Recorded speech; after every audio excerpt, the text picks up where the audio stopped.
Hello there, I'm Mr. Vlad, and I woke up way too early today, so I feel super slow. I swear, I can see each of my 30 frames during each second. Everything just feels so damn slow. This might be all the drugs I took. Anyhow, today I'll be talking about what I love about and what I hate about the new free-to-play game onslaught in the gaming genre. Please do keep in mind this is my subjective opinion. I'm not claiming any facts, I'm just calling it as I see it. Feel free to disagree in the comments, but I'd ask that you keep it civil. That said, I guess I'll start with the things I hate about free-to-play games. I'll bring out examples of things as I continue down this lovely list of getting fucked over by paywalls. One of the games I really looked forward to and wanted to enjoy was Age of Conan. I remember downloading that game, which took hours to do because of my shitty connection, and once it was done installing over Steam, I went on a merry little adventure. I liked the combat mechanics, the graphics seemed really good, best of all, it was free to play. Or was it? I call bullshit on that business model of theirs. Now forgive me if I'm wrong, but if I have to pay to be able to use core parts of my characters, that's not a free-to-play game. Basically, from what I understand, the talents, speaking in World of Warcraft terms a bit here, the talents in Age of Conan were hidden behind a paywall. This totally ruined the game for me because I felt like everything I wanted was only obtainable by throwing money at pixels, which I can't really afford. And honestly, even if I could afford it, I wouldn't pay for it, because if it says free to play, I'm playing the game without expecting to empty out my wallet to be able to do whatever it is I wanted to do. Another example of a shitty business model are games that basically let you play for free, but only for a while. An example of this is C9 or Continent of the Ninth Seal. The game is super fun, it's a hack and slash dungeon crawler, that's how I describe it, and it's really fun to play. But there's this in-game resource called Stamina, I think it's called Stamina, and basically each time you do a dungeon, it takes away a bit of your stamina.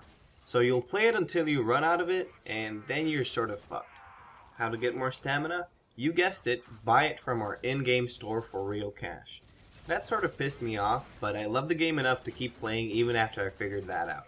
I never really paid for the stamina, I just sort of made new characters, but for people looking to enjoy their current character without limitation, good luck with your finances. While all of these examples are seriously infuriating, nothing tops pay-to-win games. If you're not familiar with the term, a pay-to-win game is a game where you can invest real-life currency into the game to get gear or weapons or whatever it may be that will give you an edge on people who don't have the money or just don't want to spend the money on a game. A top-tier example of this game type is Crossfire. While the game used to have a pretty decent free-to-play business model, they've gone to shit, and I think it's because Perfect World Entertainment bought the game, but I'm not really sure about the details around that, so I don't really want to say anything to just get yelled at in the comments. Weapons obtainable by in-game currency just aren't as good as weapons obtainable by real-life currency. Mismatches in accuracy, clip size, damage, anything and everything differs, giving an advantage to people who paid real money for their items that didn't even invest time into the game. There's a lot of pay-to-win games out there, and not surprisingly, they're mostly free-to-play. This sort of business model is just absolutely disgusting to most people, and for good reason. People who earn their gear are fed up of being beaten to a pulp by people who suck ass at the game. They spend a lot of time to get gear, and somewhere along the way, you lose your will to compete with these mouth-breathing 12-year-olds leeching off their mom's credit cards to be able to beat the living shit out of anyone online. It's infuriating to see you've been killed by Jimmy Death God Soul Eater Firelord XX462. You know he's got the IQ of a lawnmower and hasn't invested nearly enough time into this game to compete with you if he didn't actually buy that weapon that hits twice as hard as yours. And that's all the time I had for talking about my pure hatred of paywalls. Make sure to subscribe if you're interested in hearing about the good sides of these business models. What pisses you off about free-to-play games? What's the worst paywall you've ever seen?